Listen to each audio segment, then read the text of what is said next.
بسم الله الرحمن الرحيم. بسم الله وبحمده.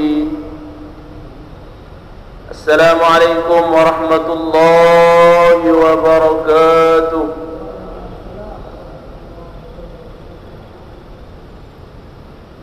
الحمد لله رب العالمين، والصلاة والسلام على أشرف المرسلين وعلى آله وصحبه أجمعين. سبحانك لا علم لنا إلا ما علمتنا، إنك أنت العليم الحكيم.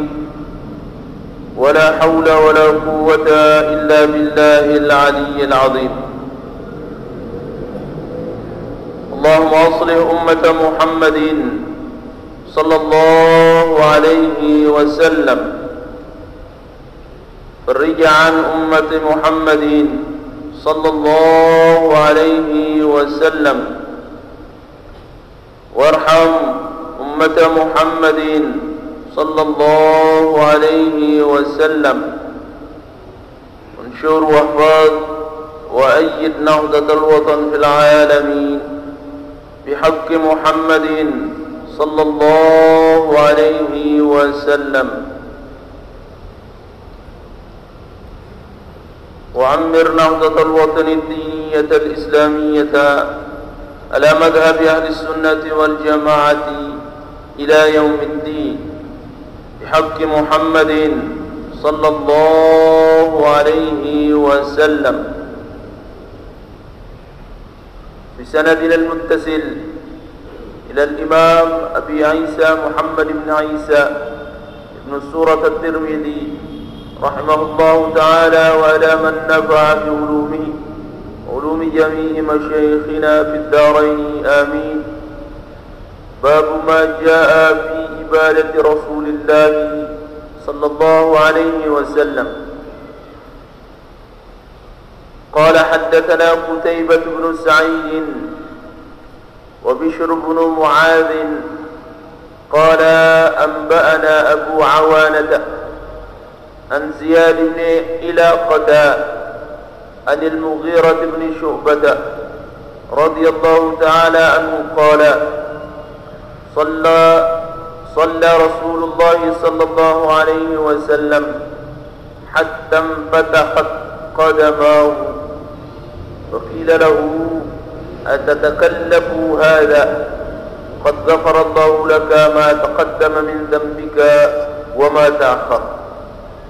قال صلى الله عليه وسلم أفلا أكون عبدا شكورا، إلى آخر الحديث. Al-Mukarramun, bapak-bapak, para tuan guru yang sama-sama kita hormati dan muliakan, tokoh agama, tokoh masyarakat, tokoh pemuda yang saya hormati pula. Singkatnya, hadirin wal hadirat rahimakumullah. Puji syukur kita panjatkan kehadirat Allah Subhanahu wa taala atas anugerah nikmat sampun tiang pelugum sami terima.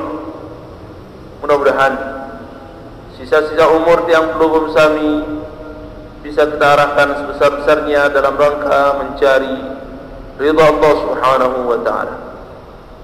Salawat dan salam kita sampaikan kepada Rasulullah sallallahu alaihi wasallam dengan terus-menerus berharap semoga Allah memberikan kita kesabaran untuk menjalankan syariat yang diajarkan terhadap kita semua sebagai realisasi rasa cinta kita terhadap Rasulullah sallallahu alaihi wasallam, sampai pada akhirnya kita kembali menghadap Allah dalam keadaan mencintai Rasulullah sallallahu alaihi wasallam di atas segala-galanya. Dibangkitkan dan dikumpulkan bersama Rasulullah, mendapatkan syafaat beliau dan ngiring beliau serta guru-guru tiang belum sami. Mudah-mudahan masuk syurga bighairi hisab. Amin ya rabbal alamin. Terima sekalian yang saya muliakan, semangkinan niki adalah pembahasan mengenai ibadahnya Rasulullah sallallahu alaihi wasallam. Seperti Nabi, ibadahnya Rasulullah sallallahu alaihi wasallam.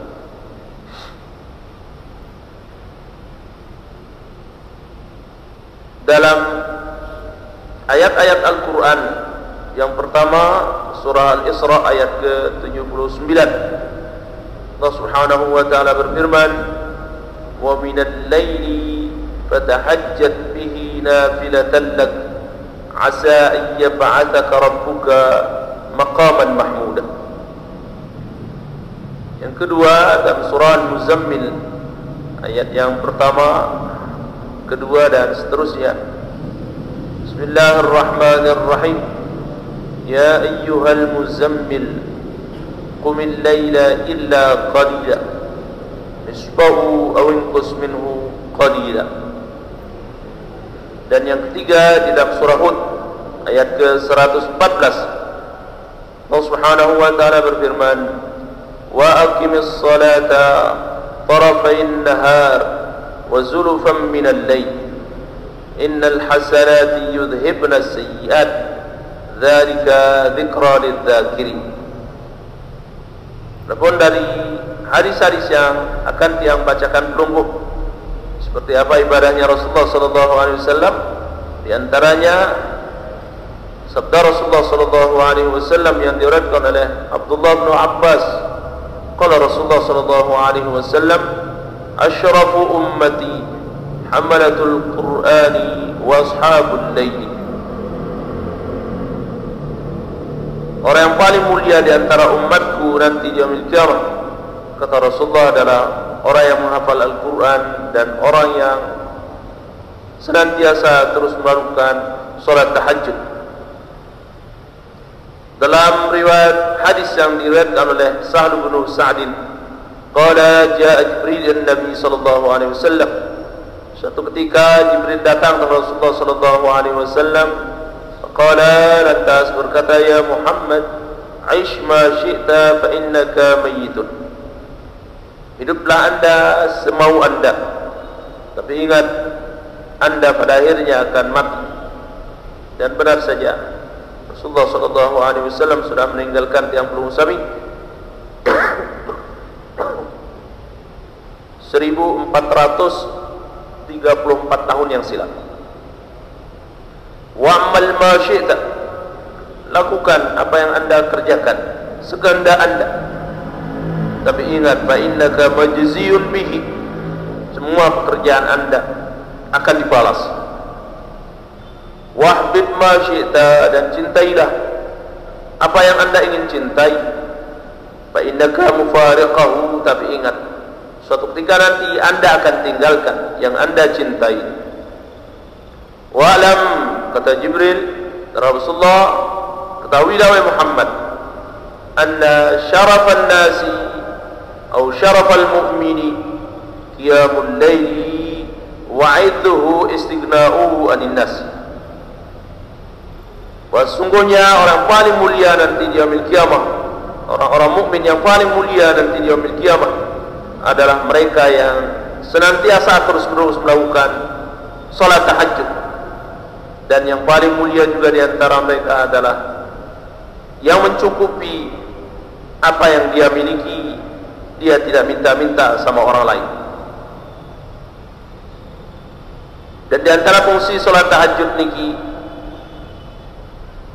disebutkan oleh Rasulullah sallallahu alaihi wasallam, alaikum bi qiyamil lail, hendaknya kalian terus-menerus melakukan salat malam. Fa innahu da'bus salihin, karena salat tahajud itu adalah tunggangannya orang-orang saleh. Qablakum, sebelum kalian. Qaribatun ila rabbikum, dan cara terdekat mendekatkan diri terhadap Allah Subhanahu wa taala. Wa mukaffiratun lis-sayyi'at, dan cara menghilangkan dosa-dosa dan kesalahan. Wa muttaridatun lida'in adil jasad, dan cara untuk menghilangkan penyakit-penyakit yang ada dalam tubuh manusia, baik itu penyakit zahir, lebih-lebih penyakit batin. Sebenarnya dalam hadis-hadis yang akan datang diceritakan bahwa Nabi sallallahu alaihi wasallam yaqum min al-lail, beliau melakukan salat malam karena kemuliaannya sangat luar biasa, hatta tamfatra qadamah, sampai kaki beliau bengkak saking karena lamanya beliau berdiri membaca ayat-ayat pada Al-Quran yang diturunkan terhadap beliau. Fakultu, lantas ada seorang bertanya sama Rasulullah, lima tasnaw hadhihi qad ghufira ma taqaddama min dhanbika wa ma ta'akhkhar. Ya Rasulullah, kenapa baginda lakukan seperti ini sampai bengkak kaki baginda melakukan salat tahajud? Bukankah dosa baginda sudah diampuni yang sudah ataupun yang akan perlu lakukan? Nabi jawab, Rasulullah, afala uhibbu an akuna abdan syakura. Apakah aku tidak senang masuk dalam kategori hamba-hamba Allah yang bersyukur? Para sekalian yang saya muliakan, semangkira niki hadis demi hadis mengisahkan seperti apa salat tahajudnya Rasulullah sallallahu alaihi wasallam. Dalam kitab Riyadhus Shalihin bab yang ke-11 hadis yang ke-8, di situ diceritakan oleh sahibus sirrinya Rasulullah sallallahu alaihi wasallam, sahabat yang banyak sekali menceritakan hadis-hadis yang dirahasiakan oleh Rasulullah sallallahu alaihi wasallam, yang bernama Huzaifah ibn Yaman. Huzaifah ibn Yaman pernah mengikuti Rasulullah sallallahu alaihi wasallam salat. Hadisnya nanti yang perlu kami lihat di Riyadhus Shalihin bab ke-11 hadis yang ke-8. Panjang lebar di situ dijelaskan. Maka Huzaifah sangat penasaran dan ingin mengikuti seperti apa salatnya Rasulullah sallallahu alaihi wasallam. Maka Huzaifah pun tidur di samping rumah Rasulullah sallallahu alaihi wasallam atau raudhah semangkinan niki. Begitu Rasulullah sallallahu alaihi wasallam terbangun tengah malam, Rasulullah bangun sesuai dengan surah Al-Muzammil, ya ayyuhal muzammil qumil lail illa qalila nisfahu, pertengahannya awinkus minhu qalila, atau kurangi sedikit. Pertengahan malam niki tergantung malamnya. Kalau malamnya niki 12 jam, berarti pertengahan malamnya jam 12. Semangkinan niki maghrib jam 6 lebih, subuhnya jam 5, berarti hampir 12 jam. Maka pertengahan malamnya jam 12 atau setengah 12 sudah terhitung pertengahan malam. Dan itulah kebiasaan Rasulullah sallallahu alaihi wasallam. Begitu pertengahan malam Rasulullah bangun, ngambil air wudu, dan Rasulullah tidak pernah minta tolong terhadap dua perkara, yaitu ngambil air untuk wudu beliau di tengah malam, sekalipun sahabat-sahabat siap membantu beliau untuk melakukan itu, tapi beliau tidak pernah minta tolong terhadap para sahabat untuk dua perkara. Yang pertama, ngambil air di tengah malam untuk wudu beliau, dan yang kedua adalah membagi sedekah ataupun harta yang beliau bagikan terhadap sahabat-sahabat. Beliau tidak pernah minta tolong terhadap orang, langsung beliau sendiri yang memberikan sahabat-sahabat dari tangan beliau sendiri. Saudara sekalian, akhirnya Rasulullah SAW bangun sekitar jam 12. Huzaifah ibn Yaman sudah menunggu di depan pintu. Begitu Rasulullah selesai wudu, Huzaifah pun ikut berwudu. Begitu Rasulullah takbiratul ihram, Huzaifah pun di belakang ikut takbiratul ihram. Maka Rasulullah sallallahu alaihi wasallam baca surah Al-Fatihah. Setelah membaca surah Al-Fatihah, Rasulullah membaca surah Al-Baqarah. Bismillahirrahmanirrahim. Alif lam mim. Dzalikal kitabu la raiba fihi, dan seterusnya. Perasaan Huzaifah sudah tidak tenang, tapi beliau menyemangati dirinya. Dalam hatinya, jangan-jangan Rasulullah membaca semua surah Al-Baqarah. Tapi beliau semangat dan melawan perasaannya dengan berkata dalam hatinya, oh, paling 10 ayat yang dibaca oleh Rasulullah. 10 ayat lewat, Rasulullah SAW terus menghibur dirinya. Huzaifah adalah paling 100 ayat. 100 pun lewat, nambah terus. sampai habis surah Al-Baqarah yang 286 ayat. Huzaifah bin Yaman di belakang sudah siap-siap ingin ruku, tapi Rasulullah SAW melanjutkan bacanya Bismillahirrahmanirrahim, Alif Lam Mim, surah Ali Imran yang dibaca. Surah Ali Imran yang dibaca, yang jumlah ayatnya kurang lebih 200 ayat. Ini dibaca oleh Rasulullah SAW sampai habis surah Ali Imran. Begitu surah Ali Imran habis, Huzaifah pun di belakang siap-siap ingin ruku. Rasulullah kembali mengatakan Bismillahirrahmanirrahim dan baca surah An-Nisa. Surah An-Nisa sampai habis, kurang lebih sekitar 176 ayat. Itu yang dibaca oleh Rasulullah. Al-Baqarahnya 286, surah Ali Imrannya 200, dan surah An-Nisa'nya 176. Semuanya kurang lebih sekitar 662 ayat dibaca oleh Rasulullah sallallahu alaihi wasallam. Baru Rasulullah sallallahu alaihi wasallam ruku. Huzaifah di belakang ikut ruku. Subhana rabbiyal azim, subhana rabbiyal azim. 3-4 kali Huzaifah di belakang cengak lihat Rasulullah masih ruku. 11, 100, 200 lihat Rasulullah masih ruku. Sampai pada akhirnya ukuran ruku Rasulullah, kata Huzaifah, sama seperti ukuran baca surah Al-Baqarah, Al-Imran dan An-Nisa. Ukuran 662 ayat. Setelah itu baru Rasulullah sallallahu alaihi wasallam i'tidal, bangun dari rukunya serta membaca Sami Allahu liman hamidah, Rabbana walakal hamdu mil'us samawati wa mil'ul ardi wa mil'u ma syi'ta min syai'in ba'du. Pendek kalau i'tidal dikit. Baru Rasulullah sujud. Di saat Rasulullah sallallahu alaihi wasallam sujud, Hudzaifah pun ikut di belakang sujud. Baca sekian tasbih, Hudzaifah mengangkat kepala, Rasulullah masih sujud. Sampai diperkirakan panjang sujudnya Rasulullah sallallahu alaihi wasallam sama dengan panjang bacaan di saat beliau berdiri, bacaan rukuknya dan bacaan sujudnya.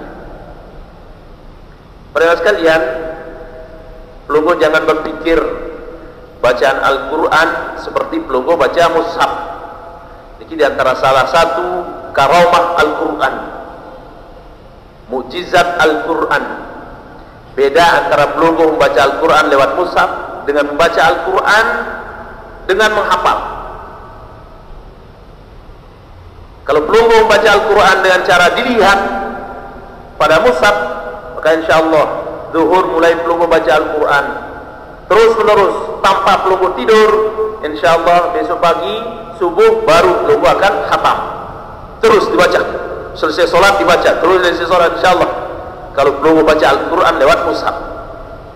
Tapi kalau pelunggu baca Al-Quran dengan cara dihafal, apalagi Rasulullah sallallahu alaihi wasallam, maka ada di antara ulama-ulama menghafal Al-Quran, membaca Al-Quran semalamnya 1 kali, siangnya 1 kali, 2 kali sehari semalam.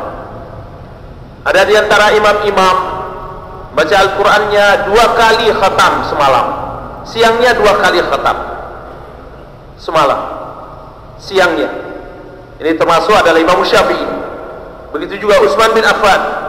Utsman bin Affan, beliau membaca Al-Quran 2 kali khatam siangnya dan 2 kali khatam malamnya. Berarti sehari semalam 4 kali beliau khatam. Ada di antara sahabat tabi'in yang membaca Al-Quran 3 kali siangnya dia khatam, 3 kali malamnya dia khatam. Bahkan kata Imam Nawawi,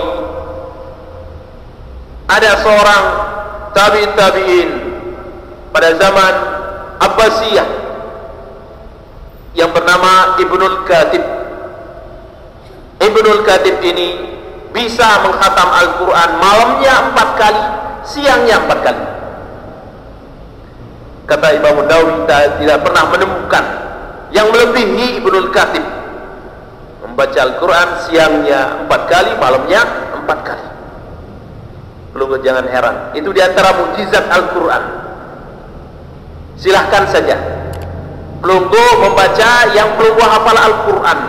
Misalkan pelunggu baca surat Ikhlas, pelunggu baca surat Ikhlas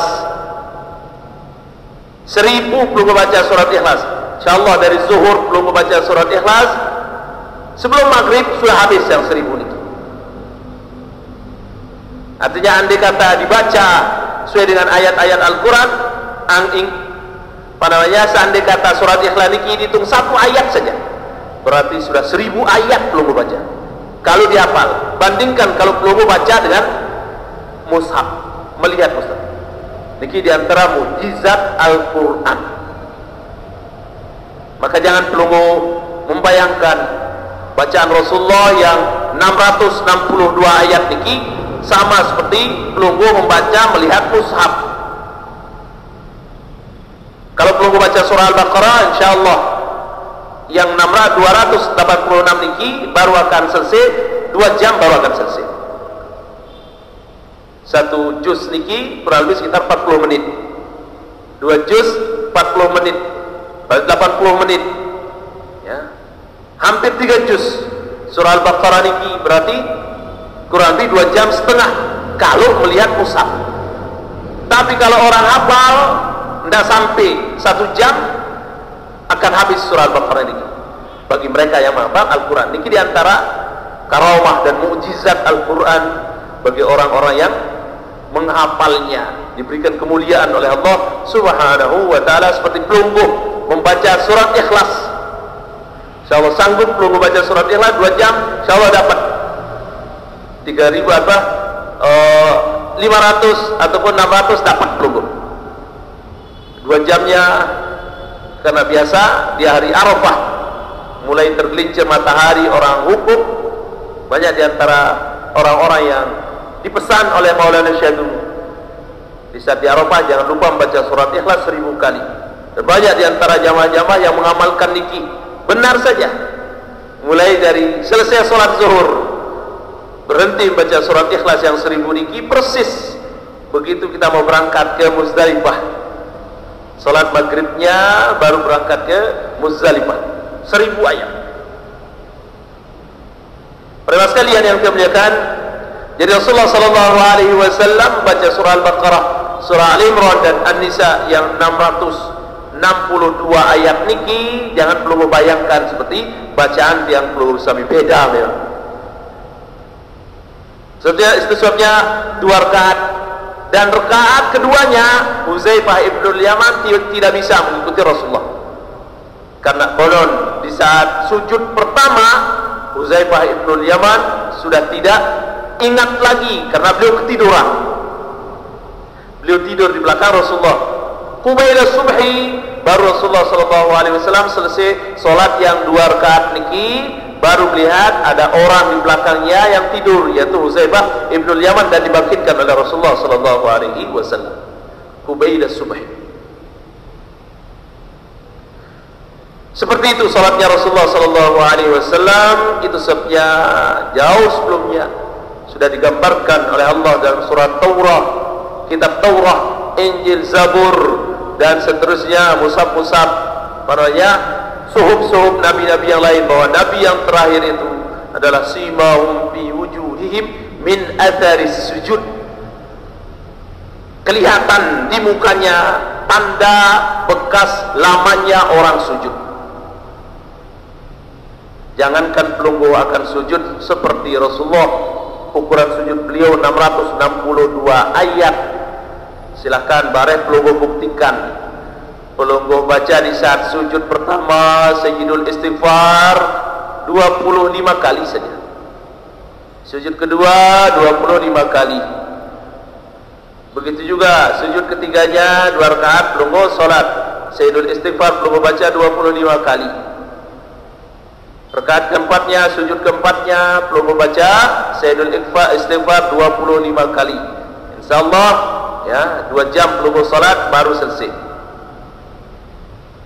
Lantas setelah niki baru pelunggu lihat kening pelunggu di kaca, pasti akan hitam, dia gosong, baru 25 kali. Apalagi akan seukuran 662 ayat yang pelunggu baca baca di saat sujud.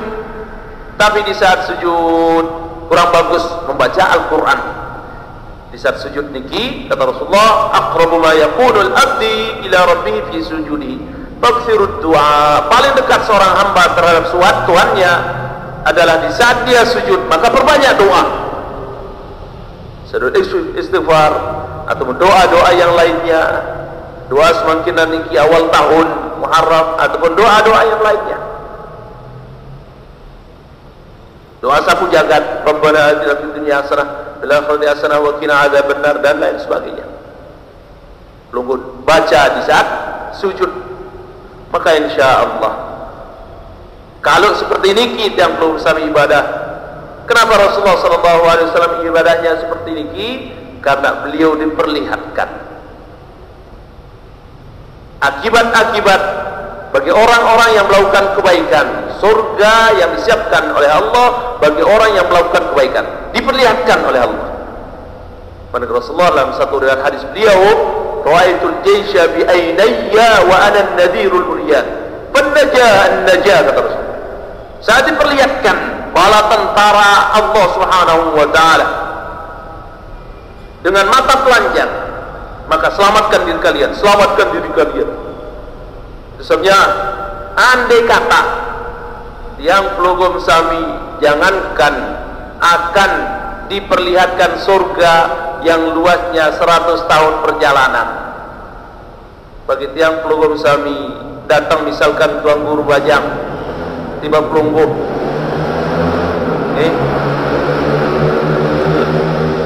lantas menghadiahkan pelungguh, kalau anda bisa sholat seperti Rasulullah, baca surah Al-Baqarah, Ali Imran, An-Nisa dan sujudnya seperti Rasulullah, maka saya akan berikan rumah saya yang di Gelang misalkan. Maka insyaallah banyak di antara yang belum kami siap. Ini baru rumah ya seperti itu ya. Bagaimana kalau surga yang belum kami diperlihatkan?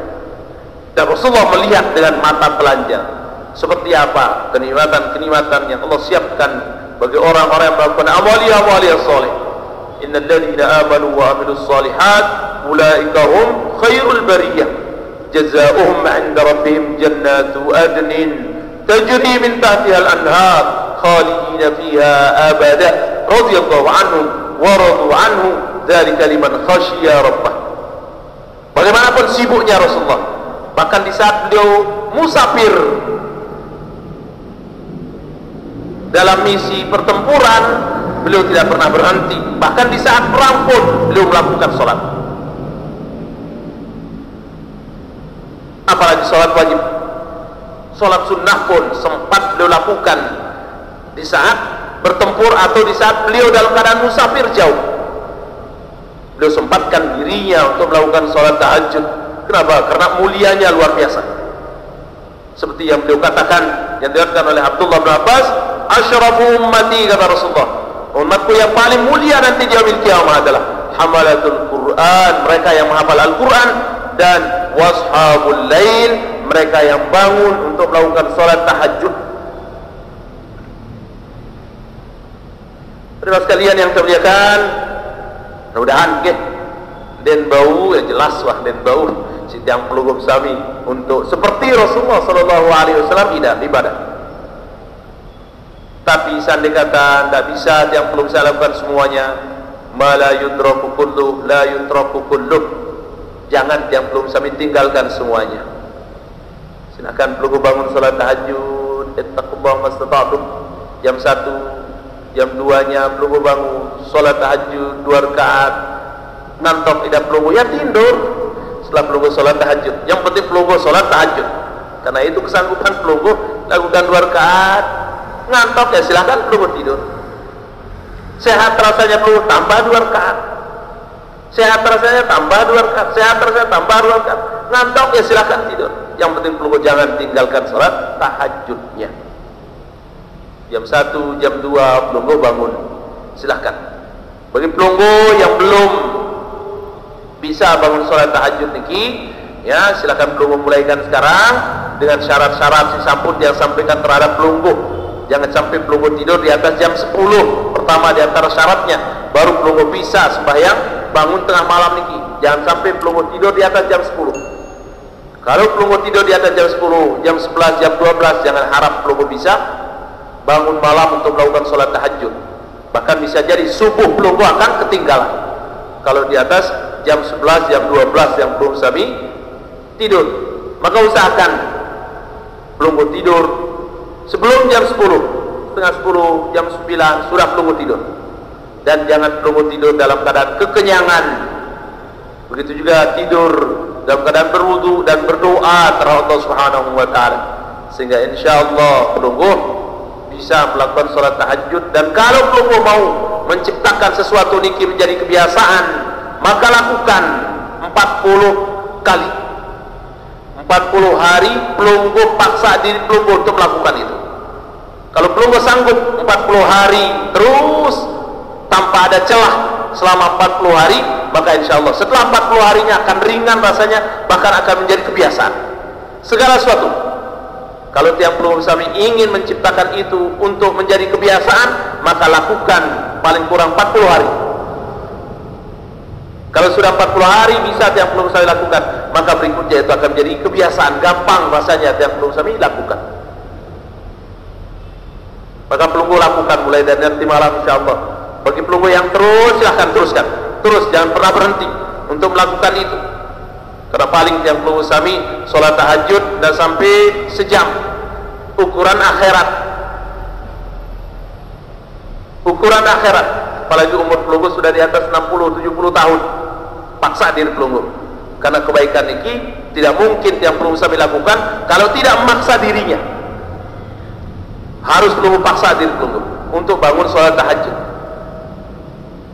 Yang mungkin pelongo juga ada riwayat diabetes, silahkan. Ketimbang pelongo bangun kencing, tidur lagi, sebentar kencing, tidur lagi, sebagusnya di saat yang pelongo sami bangun niki, ambil air wudu, sholat tahajud 2 rakaat. Ada hajat kencing, ya silahkan pelongo berangkat kencing.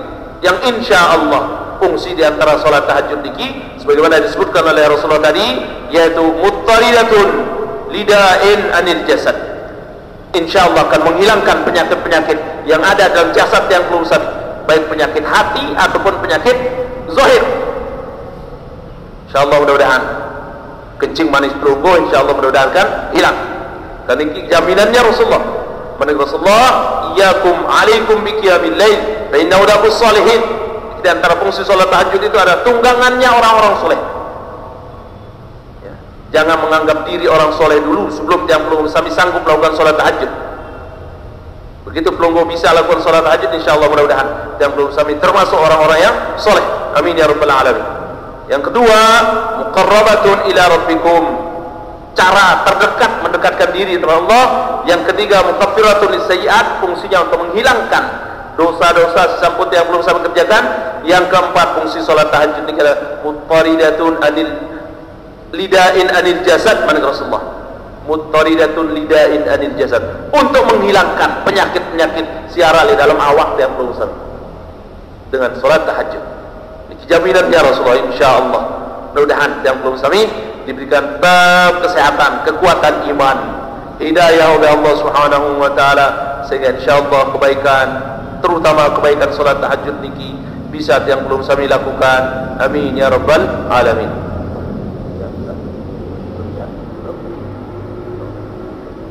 Sebelum kita lanjutkan, niki ada pertanyaan ya. Perbedaan antara iblis dan setan. Iblis dan setan ini satu. Ya, jin juga sama. Dasarnya semua dari api. Ya. Tapi ada ulama yang mengatakan jin itu adalah yang beriman, sama dengan manusia. Ya. Muslim itu yang beriman, kafir yang non beriman. Begitu juga jin yang beriman. Iblis dan setan ini adalah yang tidak beriman, yang selalu mengganggu yang pelongo sami.